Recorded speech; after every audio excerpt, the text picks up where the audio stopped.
They built it without warning. A luxury resort on my land. No permits, no permission. Just arrogance wrapped in HOA letterhead. I told them it would flood. I begged them to check the tide maps. They laughed, called me a fearmonger, locked my own gate against me. But the tide doesn't care about titles, and nature doesn't ask for approval. When the king tide rose, it didn't just swallow their dream project. It exposed everything they tried to hide. The fraud, the lies, the stolen money, the destruction of land that was never theirs to touch. They thought I was just a cranky old man with a deed. What they didn't know was that I'd spent my life studying storms. And this time, I was the storm. I had only been away for 2 weeks.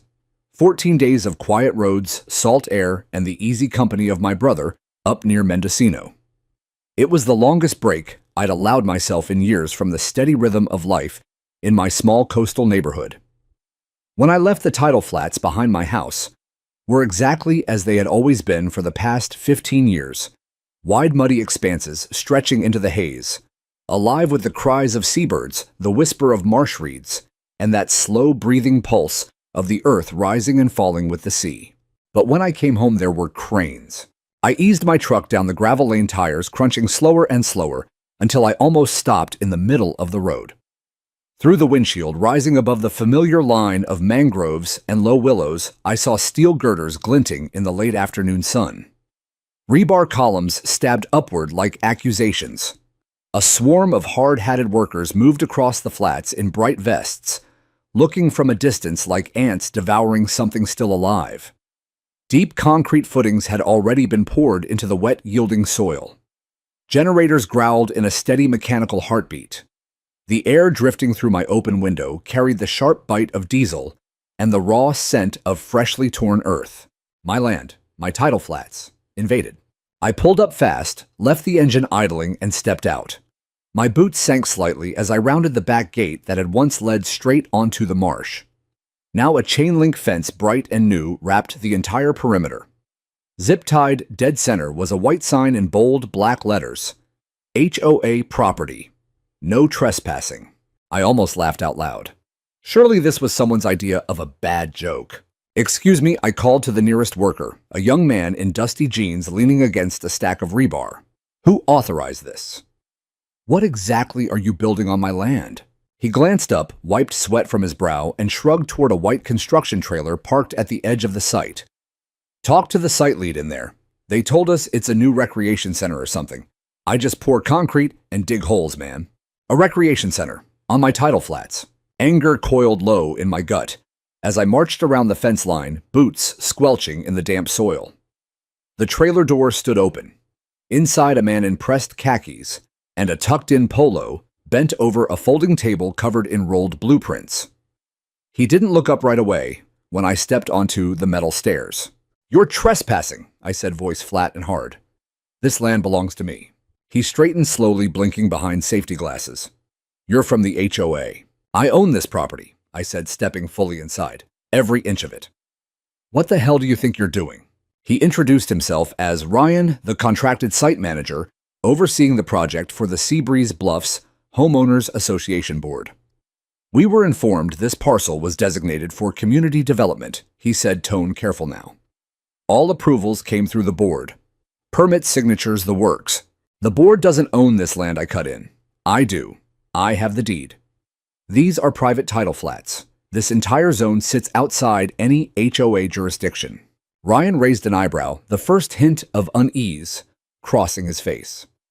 "Then I suggest you take it up with them directly." I left the trailer with my pulse hammering in my ears. That night, under the warm glow of the kitchen lamp, I spread out my deed beside a floodplain map I'd downloaded years earlier from the County Environmental Planning Office. The parcel lines were unmistakable. My lot extended well past the backyard tree line, deep into the marsh, and across the broad basin where water pooled during every spring high tide. The area was flagged as sensitive coastal habitat, legally protected with strict limits on any kind of construction. First thing the next morning, I called the HOA office. After 20 minutes of hold music, I was finally connected to Brad Whitmore, the association president. "Oh, it's you," he said with a low chuckle, as if he'd been waiting for the call. "We figured you'd surface eventually. "You're building illegally on my land." "You might believe it's yours," he replied, voice smooth and smug, "but the board has reviewed the latest zoning overlays. The area in question falls under our revised community access plan. We're acting well within our rights." My grip tightened on the phone. "You're not, and you're pouring concrete into protected coastal wetlands. Do you have any idea what happens when the tide shifts, when we get a real surge?" "Please," he interrupted, exhaling dramatically. "You've always had a flair for the dramatic. If you have a genuine concern, feel free to raise it at the next board meeting. Until then, we recommend you stay off the construction site.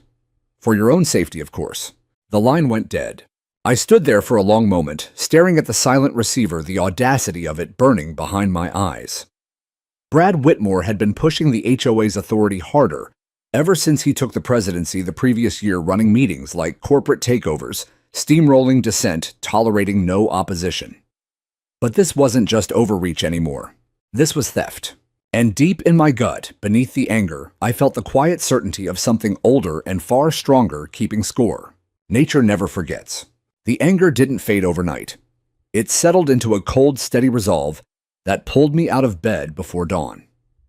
By first light, I was on the deck behind the house, coffee cooling in my hand, staring out at the skeletal outline of their intrusion. Another concrete column had risen overnight, its wet surface gleaming like a fresh scar against the pale sky. The generator still thrummed a low mechanical growl that vibrated through the soles of my boots and into my bones. The smell of diesel mixed with the usual salt air, turning something once comforting into something violated. I couldn't just stand there. I pulled on rubber boots, strapped my GoPro to my chest, and started walking the perimeter of what was supposed to be my own land. The camera rolled silently as I documented every offense: steel posts driven deep into saturated soil, heavy track marks carving ruts that filled with oily water piles of excavated mud heaped like wounds. The birds that normally wheeled and cried over the flats were strangely absent. Only a single great blue heron lifted off from the far edge, slow wing beats carrying it into the fog, as if even the wildlife sensed the wrongness of it all. The stench grew worse the closer I got to the fence line, petroleum sheen floating on standing puddles, the sharp tang of disturbed sulfur from the marsh bottom. My chest tightened with something deeper than anger. Grief, maybe. For 15 years, this stretch of earth had been my quiet refuge, the place I came back to after deployments, after noise and chaos and loss. Now it felt like watching someone carve their initials into living skin. I needed hard proof, something no smug board president could wave away. I drove to the title company that had handled my purchase all those years ago. The agent, a kind-eyed woman named Gloria, who still remembered me from closing day, spent nearly an hour digging through digital archives. When she finally turned her screen toward me, the relief was physical. "There it is," she said, pointing to the highlighted parcel overlay. "Your boundary runs 58 feet beyond the mangrove line, straight through the heart of that basin. No recorded easement, no HOA claim, no change since the day you signed. I'll certify this and email it right now." The document arrived before I reached home, clean lines, GPS coordinates, official stamps. Undeniable. That same afternoon, I carried a thick folder of evidence, deed tax records, old photographs of the pristine flats, county wetland designations, straight to the HOA office beside the clubhouse. The door was locked. A pink note fluttered on the glass, board currently offsite for development matters. Leave correspondence in Dropbox. I stood there a moment, the folder heavy in my hand, then slid everything through the slot. The papers made a soft final thud as they landed inside. Next stop, City Hall. The planning department clerk recognized me from a previous zoning question years back. She led me to Danielle in the environmental review unit, a sharp woman with reading glasses perched on her nose. I spread my documents across her desk like a battle map. "They're building where?" she asked, leaning closer to the parcel screen. I pointed to the exact spot now crawling with machinery. Danielle's brow furrowed. "That's a mapped tidal basin, sensitive habitat. Definitely not zoned for any recreational or commercial structure. It's under multiple layers of environmental oversight. Can you issue a stop work order?" "Not unilaterally," she said, "but I can escalate this for immediate investigation. We'll need to confirm jurisdiction, but this looks serious." It was a start, a real one. Back home, dusk settled purple over the marsh.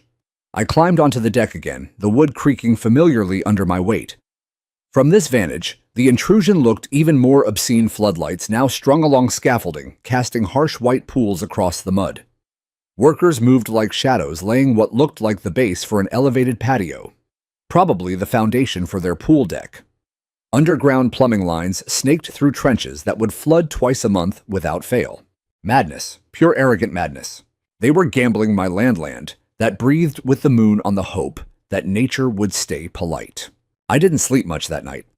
Every time I closed my eyes, I saw Brad Whitmore's smug chuckle over the phone, heard the generators grinding through the dark. By sunrise, I was back outside, boots in the mud, camera rolling again. The heron had returned, standing sentinel on one leg at the far edge, watching the invaders with the same quiet judgment I felt in my gut. I knew paperwork and polite complaints would only carry me so far. These people respected force, not reason, so I would give them both. And when the inevitable reckoning came, and it would, I intended to have every frame, every timestamp, every boundary stake ready to speak for me.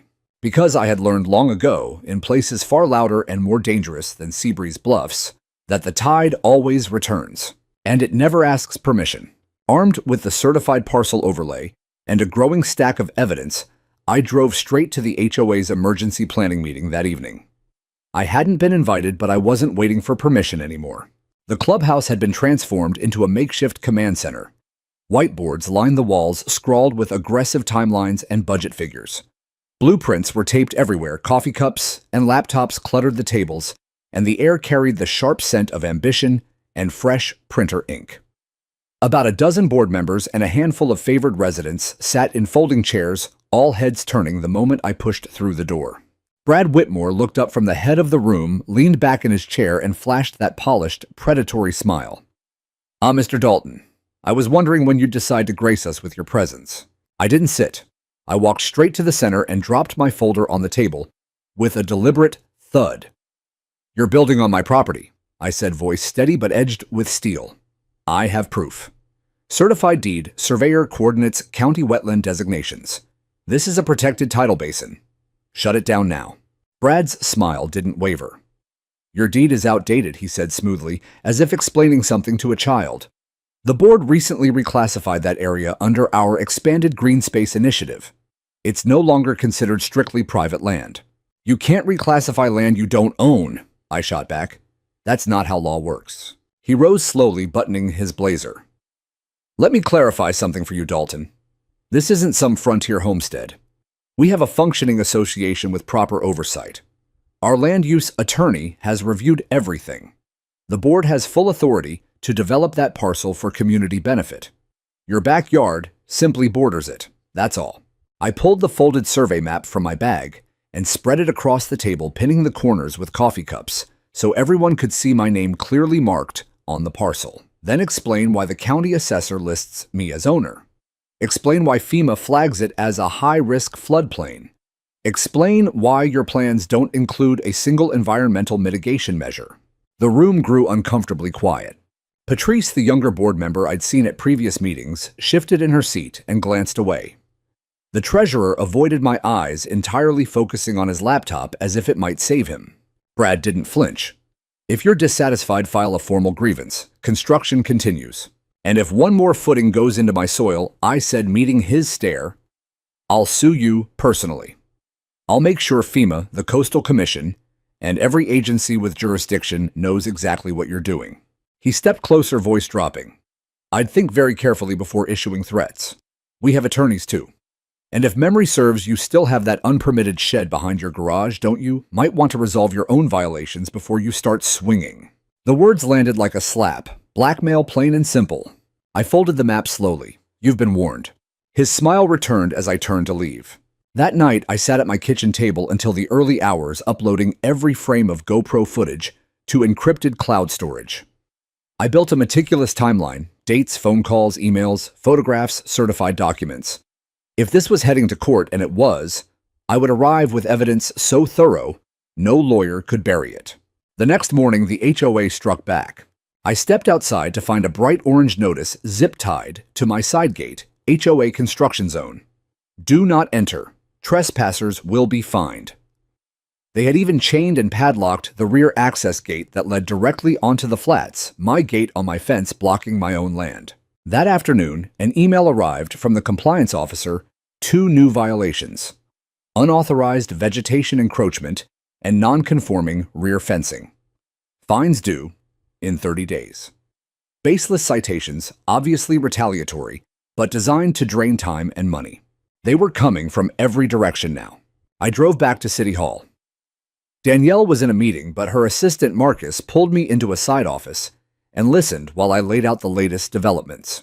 "This is way beyond normal HOA overreach," he said, scanning the new notices. "They filed a recreational development application, but it's missing critical environmental forms, no title studies, no hydrology reports, nothing. They've skipped every safeguard. Can the city stop them?" "We're building the case," Marcus said. "If your ownership is solid, and it looks rock solid, we can push enforcement hard." "Then I'll bring the surveyor myself," I replied. That evening, under a sky turning bruised with coming weather, I stood on the elevated porch behind the house again. Floodlights now bathed the site in harsh white, turning the marsh into a grotesque stage. Scaffolding rose higher, plumbing lines disappeared into trenches that would soon fill with seawater. The air felt heavier, charged with the promise of something inevitable. I had fought in louder wars, faced threats that carried more than fines and padlocks. This was my home, my ground, and I was done retreating. The tide might take its time, but it always returns. And when it did, I would be ready with cameras rolling, documents filed, and every neighbor watching the consequences of arrogance wash right up to their doors. I wasn't about to let threats and padlocks slow me down. The very next day, I made 2 calls that would change everything. First, I hired Randy Pearson, a licensed land surveyor with decades on the coast and a no-nonsense reputation. He showed up in battered boots, a compass tattoo faded on his forearm, and a truck full of equipment that looked like it belonged in a spy film. We walked the entire boundary together, while he shot points, drove stakes, and muttered about soil saturation. When he finished, he stomped one boot into the mud for emphasis. "This flat land is yours, Dalton," he said. "Clear as day. Your line runs a good 20 yards past where they've started trenching. They're not just over the boundary, they're deep in violation, and they're pouring concrete straight into a mapped floodplain." He handed me the digital files and a signed report before he even pulled away. The second call was harder. Melanie Ruiz and I hadn't spoken in years, not since I'd quietly testified for her cousin in a zoning dispute. She still owed me, and I needed someone inside the system. She answered on the second ring. "Dalton, been a while." "Yeah," I said, trying to keep the strain out of my voice. "You still have access to regional development records." A pause. "You need something pulled." "I need everything Seabreeze Bluffs HOA has filed in the last 90 days. Anything touching parcel 44B or the tidal buffer zone." She whistled low. "That's the marsh behind your place, isn't it?" "Exactly. And they're building a full resort on it." "Resort?" The word sharpened her tone. "They're dressing it up as a recreation center, but the blueprints show multi-tiered decks, cabanas, event spaces. They're running plumbing into ground that floods on every lunar cycle." "That's insane. Sounds like they've skipped every required review." "They skipped me, Melanie. That land is mine. They're betting I won't fight hard enough." She promised to dig quietly and get back to me. That night, her email arrived, a password-protected folder of internal HOA submissions. She warned me not to circulate them yet. Technically, they were FOIA retrievable, but discretion mattered. I opened the files alone in the kitchen, the house silent, except for the distant hum of their generators. What I saw turned my stomach. The plans weren't for a modest clubhouse or neighborhood pool. They detailed a luxury event complex, complete with rental revenue projections, weddings, corporate retreats, private parties. The HOA intended to turn my tidal flats into a side business funded by mandatory dues marketed to outsiders. One page even included artist renderings of string lights over cabana bars and sunset ceremonies on elevated decks. And there, buried in a board memo dated 6 weeks earlier, was a single chilling line. "Mr. Dalton's ownership claim remains unverified. Legal is reviewing options to neutralize potential dispute." Neutralize. I printed every page, 3-hole punched them, and built 5 identical binders. 20 years in the Navy had taught me how to read intent hidden inside bureaucracy. This wasn't community enhancement.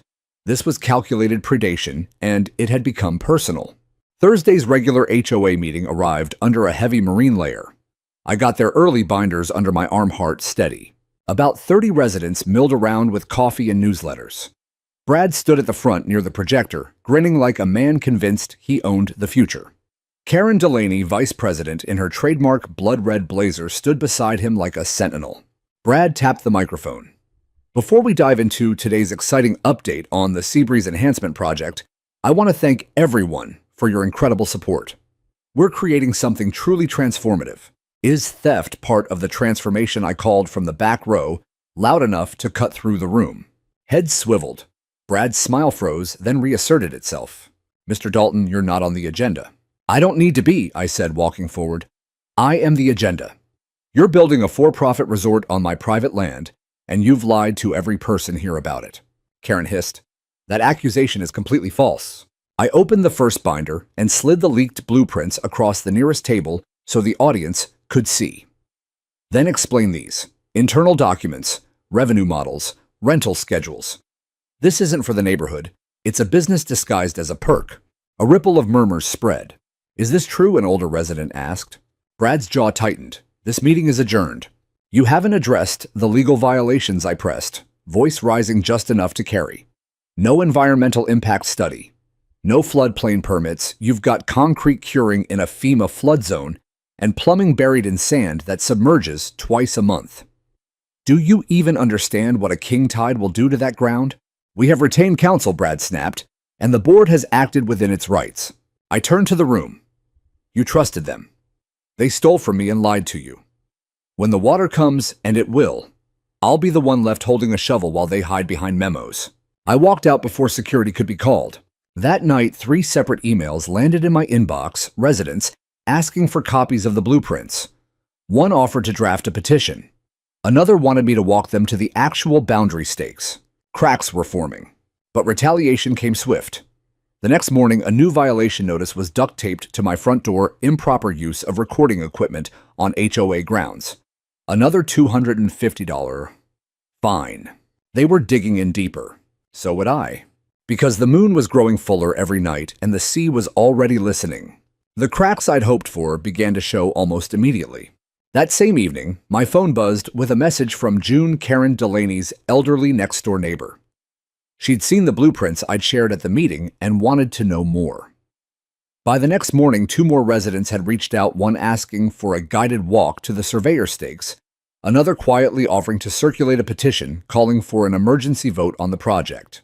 For the first time since coming home to cranes and concrete, I felt the tide shifting in my favor. But I also knew the HOA wouldn't surrender ground without a fight. I needed every ally I could get, and every official eye watching.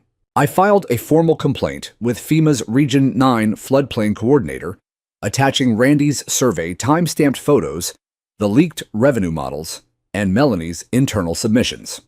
I copied every agency I could think of: Coastal Commission, State Lands, Army Corps of Engineers. The subject line was blunt: illegal unpermitted construction in federally mapped flood hazard area. Then I waited. While the bureaucracy ground its slow gears, memories I usually kept locked away began surfacing. Nights on the deck staring at the rising moon, I'd find myself back on Guam in 2008. A typhoon had rolled in without mercy, turning reinforced piers into matchsticks overnight. I remembered the low, hungry growl of the surge as it climbed higher than any chart predicted. The way it didn't crash, it simply took. We lost 2 men that night. One swept off a pier, another crushed when a wall of debris pinned him. I still hear the sound sometimes in dreams: wood splintering metal, screaming water, claiming everything in its path. That storm taught me something no training manual ever could. Water doesn't negotiate. It doesn't respect engineering or ego. It just returns patient and inevitable to what has always been its own. And our stretch of coast was overdue. The NOAA tide calendar confirmed it. A supermoon aligned with peak seasonal highs, amplified by offshore low pressure. One of the strongest king tides in decades was locked in for the following week. I printed the charts, overlaid them with elevation data, and highlighted every vulnerable spot in the HOA's plans: the pool deck, the cabana bar, the fire pit lounge, all sitting inches below the projected water line. I put the packet together carefully color-coded and annotated like an old intelligence brief. One copy slid under the empty HOA office door. Digital versions went straight to every board member's email. Brad's reply came within hours. "We appreciate your concern, Mr. Dalton. Our engineering consultants have assured us the foundation is designed to withstand seasonal fluctuations. Please cease further fear-mongering." Fear-mongering. I almost laughed. They were about to learn the difference between fear and fact. That same afternoon, I walked the flats again, camera rolling. The water line had already crept closer than usual, kissing the edge of their fresh concrete retaining wall. A worker paused near me, wiping sweat from his face.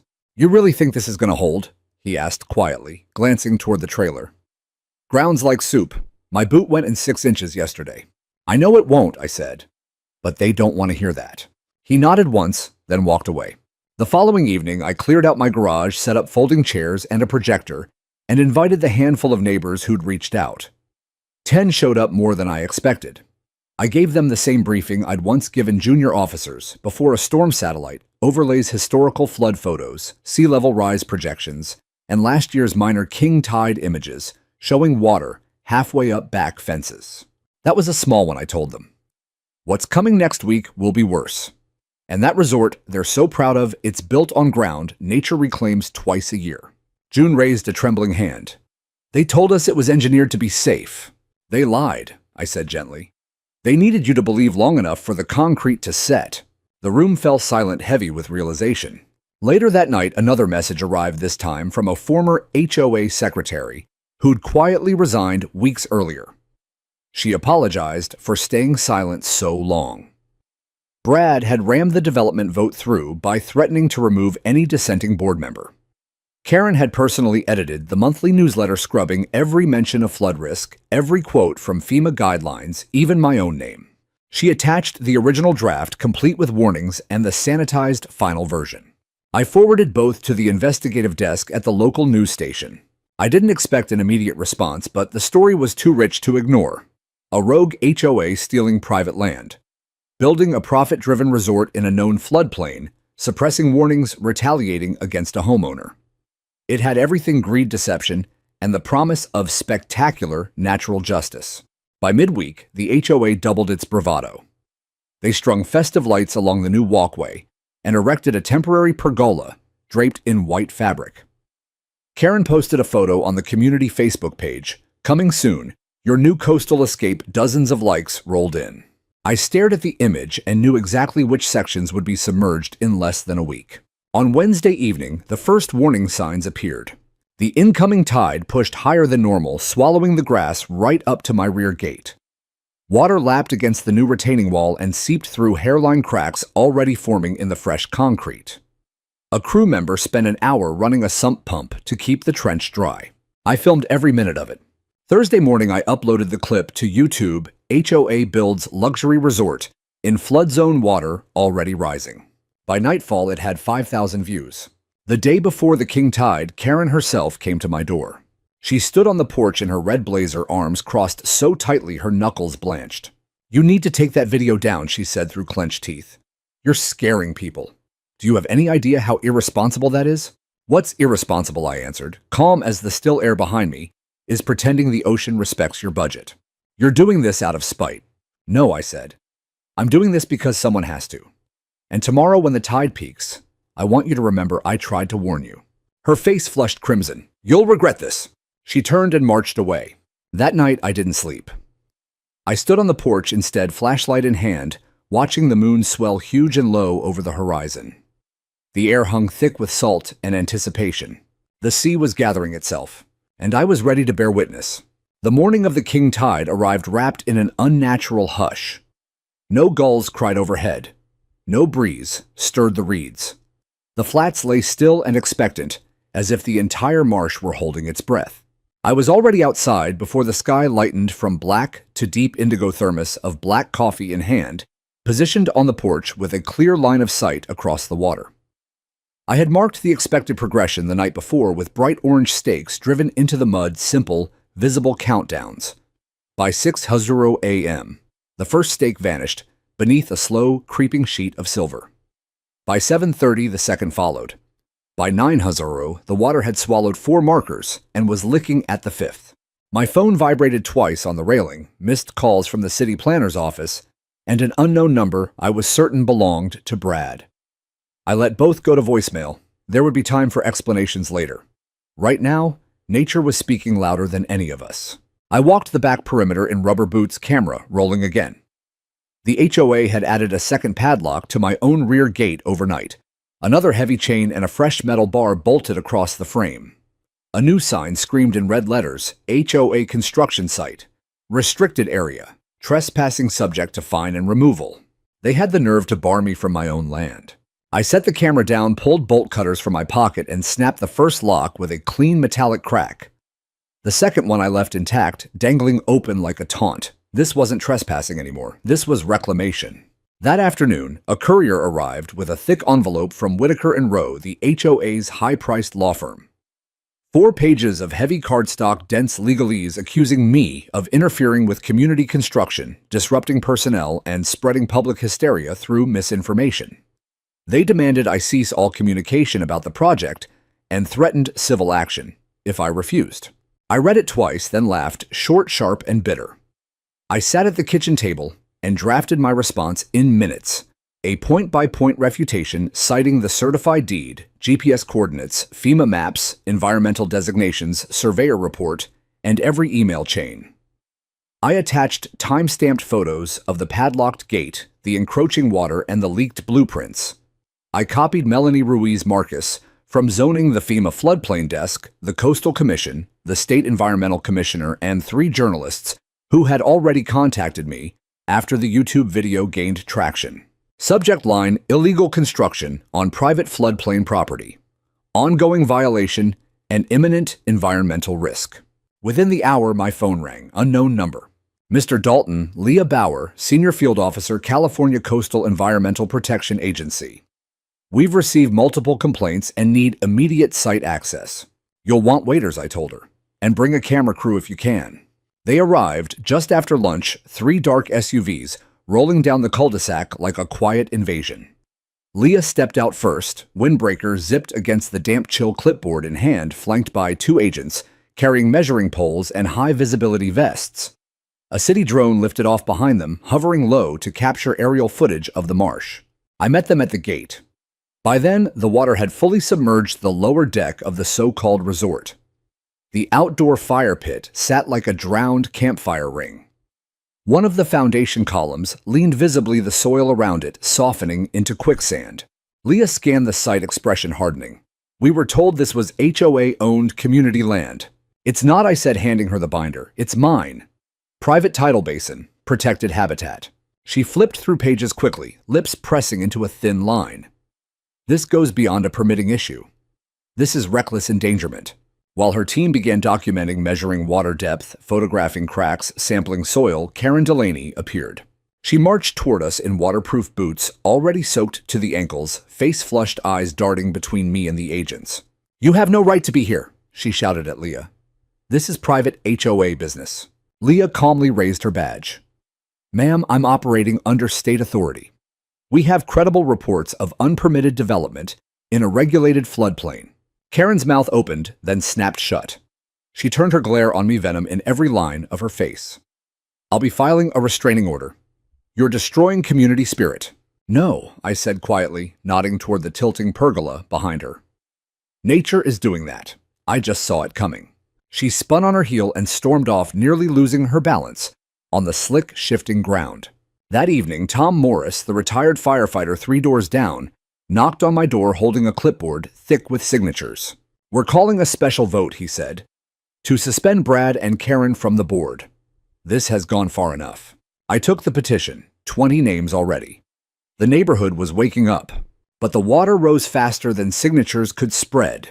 At 3:00 a.m., a low, ominous sound woke me, wood cracking, metal groaning. I rushed to the window.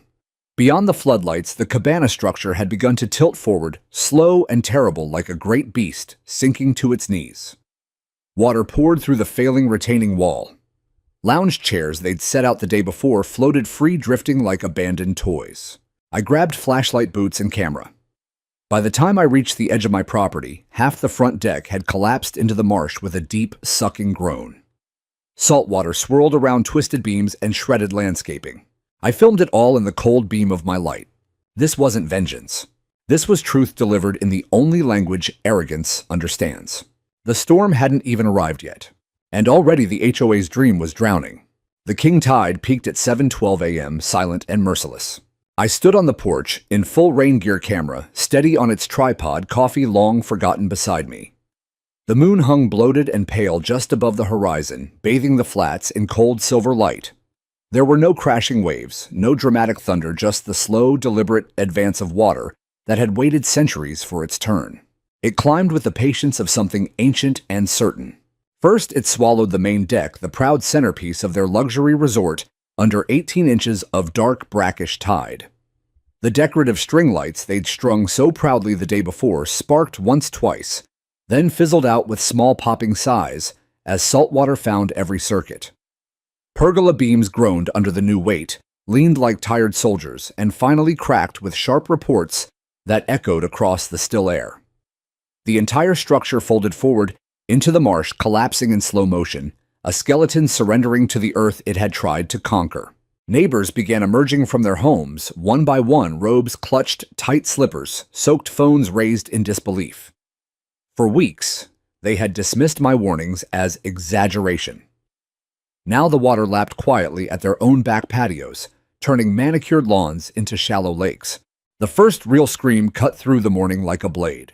Karen Delaney burst into her backyard, frantically trying to drag a heavy storage bin to higher ground. The bin lifted, floated, and drifted away, as if the sea were playfully claiming a toy. Her voice rose shrill and raw, carrying over the flats. No, this can't. By 8 o'clock, the water had reached the foundations of several homes closest to the basin. It hadn't come this far in years, but then no one had ever poured tons of concrete into the natural drainage paths before. The resort had acted like a dam, trapping the surge and turning a manageable rise into a spreading, stagnant pool. Brad Whitmore arrived minutes later. His black SUV skidded to a stop, half on a neighbor's lawn. He jumped out, already shouting into his phone, suit pants soaked to the knees, before he'd taken 10 steps. He reached the water's edge and stopped, dead staring at the ruins of his Grand Vision twisted rebar, floating cabana cushions, the once elegant pergola, now a broken cage half submerged in mud. He pointed, yelled at the few construction workers who had returned to salvage what they could, then froze when he spotted me on the porch, camera rolling. I lifted my mug in a slow, silent salute. He turned away sharply, shoulders rigid. The media arrived next. Channel 6's van rolled in around 10, followed quickly by 2 more local crews and a freelance drone operator. Cameras swept the wreckage, submerged decks, failed retaining walls, water swirling lazily around half-buried HOA landscaping signs. Reporters fanned out for interviews, microphones thrusting towards stunned residents. One approached me at the gate. "You're Mr. Dalton." I nodded. "We've heard the construction here wasn't approved by the city." "It wasn't," I said, voice steady. "It was built without permits on a protected tidal basin that belongs to me, not the HOA. Walk us through what we're seeing." So I did, on camera, calmly, thoroughly. I laid out the timeline, the unauthorized start, the ignored warnings, the padlocked gates, the environmental violations, the leaked revenue plans. I opened the binder and let them film page after page of evidence.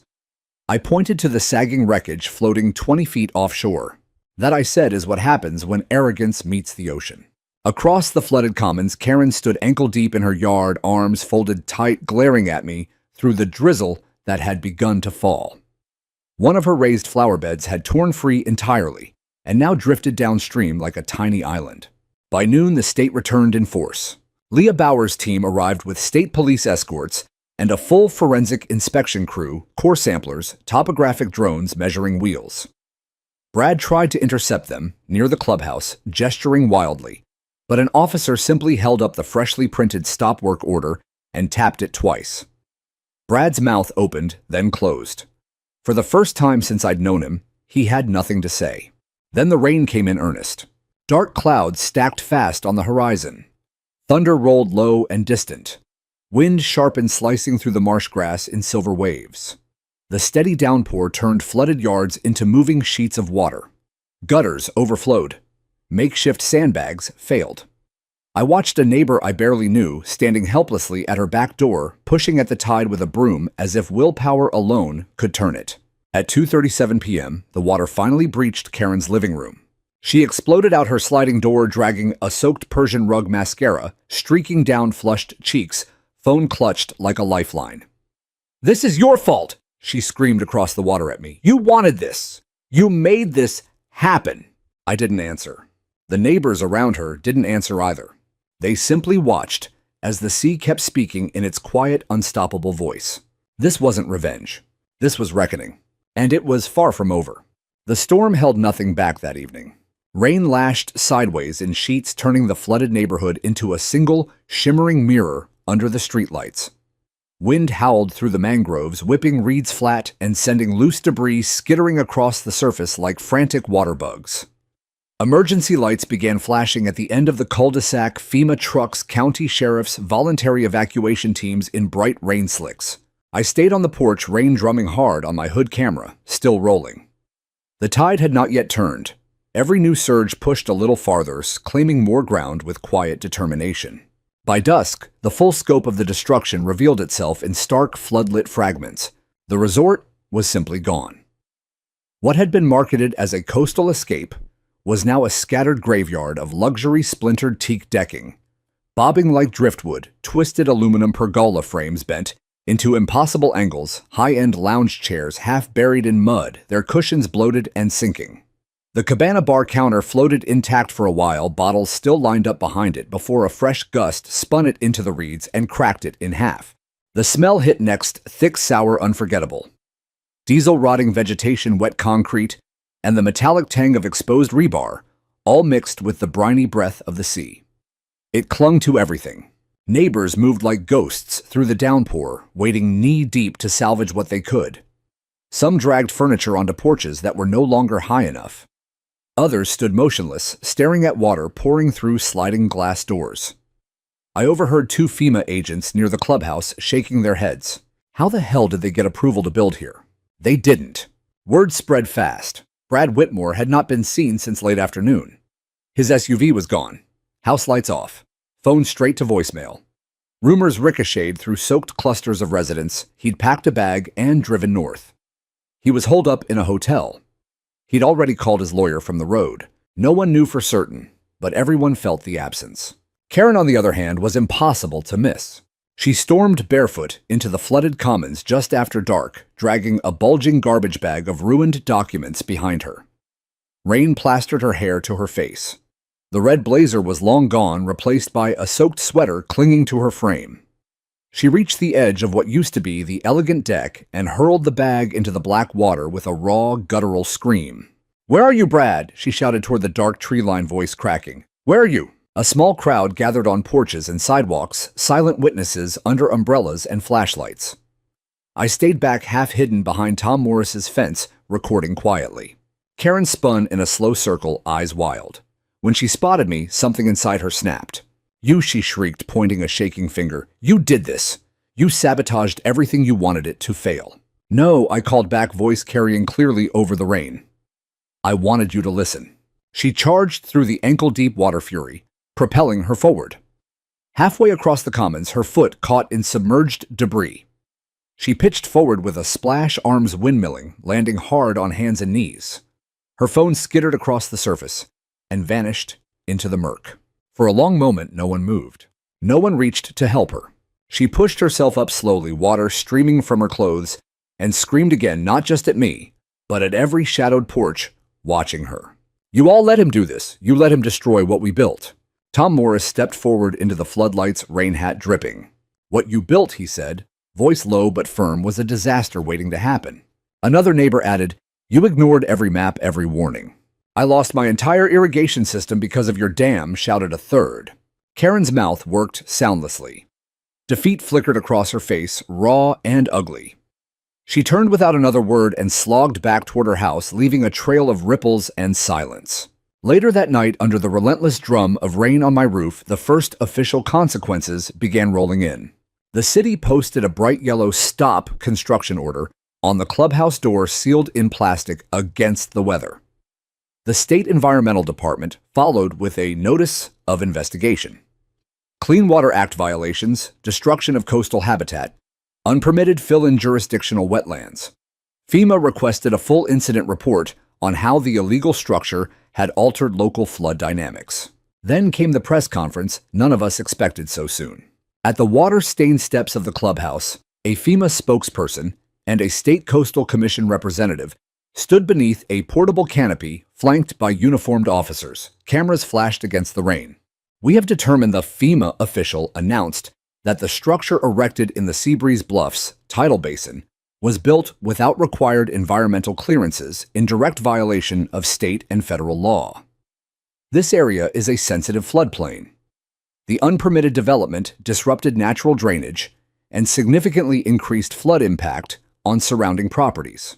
A reporter called out, "Where is HOA President Brad Whitmore?" No one on the podium answered, because by then Brad was already 2 counties away, hiding in a rented condo near Mendocino, under an assumed name, frantically moving money before accounts could be frozen. Karen stood at the back of the small crowd, wrapped in a beach towel, shaking her head in silent denial. The storm raged on into the night wind, screaming through broken structures, water still rising in places where it had never reached before. I finally went inside near midnight, soaked to the bone, but strangely calm. The tide had spoken, and for the first time in months, the only sound competing with the rain was the quiet, steady retreat of arrogance. By sunrise the morning after the storm, Seabreeze Bluffs resembled a battlefield abandoned mid-retreat. The water had receded just enough to expose the full measure of the carnage. Twisted lumber lay scattered like fallen soldiers. Rebar jutted from cracked concrete like broken bones. The once proud cabana frames leaned at drunken angles draped in shredded fabric and marsh grass. Lounge chairs, planters, and sections of decorative decking had washed into neighboring yards, embedding themselves in fences and flower beds like shrapnel. The smell was overwhelming: thick mud, diesel residue, and the sour rot of saturated mulch. Every footstep released a wet sucking sound, as if the ground itself were reluctant to let go. State inspectors arrived before 9, boots, heavy faces grim. California Coastal Commission, State Environmental Protection, FEMA, all moving in coordinated silence between yellow evidence markers and red caution flags. One stake stood exactly where the cabana bar had been labeled in bold letters, "Evidence. Do not remove." The HOA's glittering fantasy had become an official crime scene. Brad Whitmore was still nowhere to be found. His house sat dark and empty, garage door closed, mail piling up. Whispers spread faster than the floodwaters had. He'd fled north, maybe to that rental near Mendocino. He was liquidating accounts. He'd lawyered up and gone silent. No one had heard from him since the night the tide turned. Karen, however, could not disappear. Mid-morning, she emerged barefoot again, hauling another garbage bag of ruined files and belongings. She waded to the edge of the wreckage and flung it into the remaining puddles with a wordless cry of rage. Mud splattered her legs and dress. She spun, searching the gathered onlookers, as if Brad might materialize from the reeds. "This is his doing," she shouted to no one and everyone. He promised it was safe. He swore the engineers had it covered. Then her gaze locked on me again. "And you," she spat, voice raw from screaming and salt. "You poisoned everyone against us. You sabotaged the whole project." I stepped forward just far enough to be heard clearly. "I warned you." Repeatedly. With maps, with data, with footage. You chose not to listen. She lunged a few steps through the muck before slipping again, catching herself on a half-submerged post. This time, no one even flinched. The crowd simply watched, some with pity, most with quiet anger. Tom Morris spoke up again. "We trusted the board to protect us, not gamble with our homes." Another voice joined: "My basement's ruined because your enhancement blocked the drainage." The accusations rippled outward. Karen stood chest-deep in the consequences she'd helped create, mouth opening and closing without sound. Finally, she turned and trudged back to her house, leaving only footprints that slowly filled with water behind her. That afternoon, the legal avalanche began in earnest. Bright placards went up around the site: official demolition orders, investigation notices, liens. 4 residents filed small claim suits for direct property damage. Two others threatened a class action for misuse of dues. The HOA's website went dark server down or deliberately pulled, no one knew. Channel 6 returned with national affiliates in tow. A full expose aired that weekend under the headline, Tidal Greed How One HOA Washed Away a Neighborhood's Trust. My testimony featured prominently. So did archival footage of Brad's confident presentations, Karen's Facebook posts, and drone shots of the wreckage. They even obtained Brad's mugshot, taken 2 counties north, after local police acting on a tip found him trying to transfer funds under a relative's name. The arrest footage was brief but devastating Brad. In a wrinkled shirt, hands cuffed, being led from a modest rental condo, while reporters shouted questions he refused to answer. Karen lawyered up quickly, but the lawsuit stacked faster than she could afford retainers. 6 weeks later, I found myself in a downtown courthouse I never thought I'd enter for anything more serious than a traffic ticket. The courtroom was packed, neighbors and Save the Flats shirts reporters in the back row. Even a few environmental activists who'd driven down from the Bay Area. The charges against the Seabreeze Bluffs HOA and its officers were lengthy illegal development in a protected floodplain, misappropriation of over $210,000 in reserve funds, ecological destruction trespass on private property. Brad sat at the defense table looking gaunt eyes fixed on the wood grain in front of him. Karen beside him wore a plain gray cardigan, arms crossed so tightly her fingers were white. I was called after lunch. I took the oath, sat, and answered Prosecutor Dana Reeves's questions with the same calm I'd once used briefing commanders before deployment. She walked me through every step the day I returned to find Crane's the certified deed, the ignored warnings, the padlocked gate on my own land, the suppressed newsletter, the revenue models. When she played the drone footage of the collapse beams, cracking lights, sparking water, claiming everything, the gallery sat in absolute silence. Dana turned to the judge. This was not an act of God, Your Honor. This was deliberate negligence, abuse of power, and theft, dressed up as community improvement. The defense tried to argue good faith belief in ownership and unforeseeable tidal extremes. But when the attorney claimed no formal dispute had been filed until after construction began, Judge Halleck leaned forward. So you're telling me, he said dryly, that you poured $200,000 of concrete on someone else's land without permits because you assumed no one would object? The attorney had no reply. Karen started to speak. Your Honor, we were misled by, but the judge cut her off. By whom? Yourselves. The verdict came swiftly. Full restitution to me for trespass and damages. Personal liability for Brad and Karen. Mandatory demolition and site remediation under state supervision. Reimbursement of every diverted dollar to the association reserves. Immediate revocation of the current board's authority. And the part that settled deepest in my chest, permanent reinstatement of protected wetland status for my tidal flats with state-backed conservation oversight. The gallery erupted not in cheers, but in a long, collective exhale. Relief, validation, justice finally flowing the right direction. Outside on the courthouse steps, microphones clustered. What will you do with the land now, Mr. Dalton?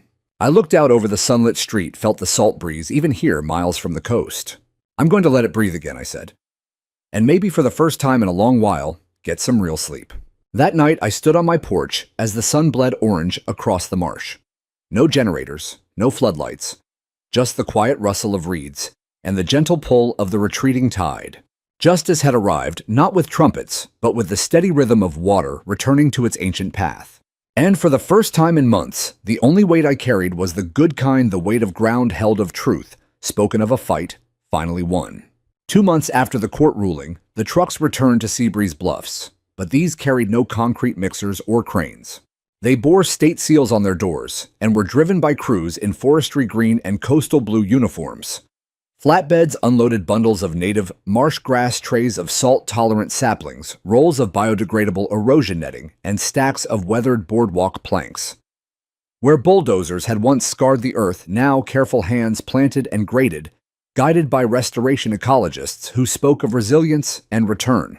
The first morning, I watched them work. Something tight in my chest finally loosened, not just relief, but a deeper settling, as if the ground itself were exhaling with me. This was no longer about holding a line. It was about healing what had nearly been lost. The California Coastal Resilience Initiative had fast-tracked my application thanks to Melanie Ruiz's quiet advocacy and Leah Bauer's unflinching report. Volunteers rotated in on weekends, neighbors, college students, even families from nearby towns drawn by the news stories. We pulled out the last twisted beams, hauled away rusted rebar, and recontoured the subtle channels that would once again guide water gently back to the sea. In place of cabanas and rental decks rose gentle hummocks of cordgrass and pickleweed. Nesting platforms for egrets appeared along the mangrove fringe. Boardwalks curved respectfully through the marsh, low enough not to cast long shadows, high enough to keep feet dry. At the main trailhead, we installed simple wooden signs. Welcome to Seabreeze Flats, wetland reserve protected by law. Cared for by community. The first school group arrived on a bright spring morning, third graders with clipboards and wide eyes pointing at snowy egrets and sketching the way tide pools mirrored the sky. One small boy tugged my sleeve. "Are you the guy from the video?" he whispered. I laughed softer than I had in years. I guess I am. Brad and Karen had faded into cautionary footnotes. Brad accepted a plea probation, steep restitution, and a lifetime ban from any HOA board in California. Karen sold her house in a hurried below-market deal to cover mounting legal fees. She left town quietly, one gray dawn, no farewell wave, no final glare. Some said she moved inland, far from the sound of waves.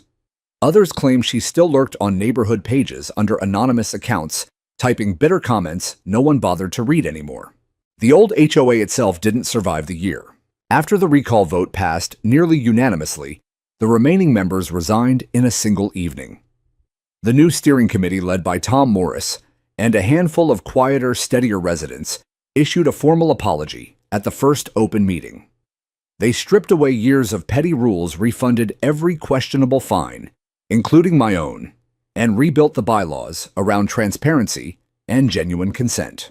I attended that first reformed meeting not to speak but to listen. Halfway through, they handed me the microphone anyway. I stood there a moment, feeling the weight of every gaze, some familiar, some new. "I didn't start this to be anyone's hero," I said. "I just wanted what was mine, what was right, what was fair." I paused, scanning the room. But along the way, I realized this fight was never only about my backyard. It was about all of us, about having a voice, about not being dismissed or bulldozed by people who thought power gave them permission to rewrite reality. A few heads nodded. Someone in the back wiped their eyes. "We've been given a rare second chance," I continued. "Not just to clean up wreckage, but to build something better. With the land. With each other." The applause started small, then grew warm, genuine, unforced. Later that night, I walked the new boardwalk alone under a rising half-moon.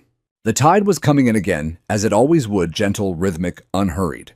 But now it carried life instead of destruction.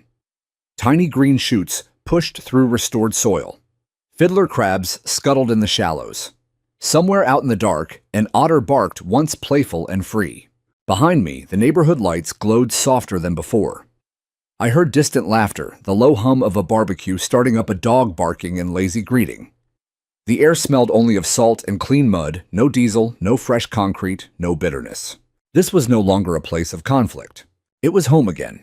My land, my fight, my voice. And finally, unmistakably, my peace. The tide rolled in and out beneath the moon, steady as breathing. And for the first time, in longer than I could remember, I breathed with it.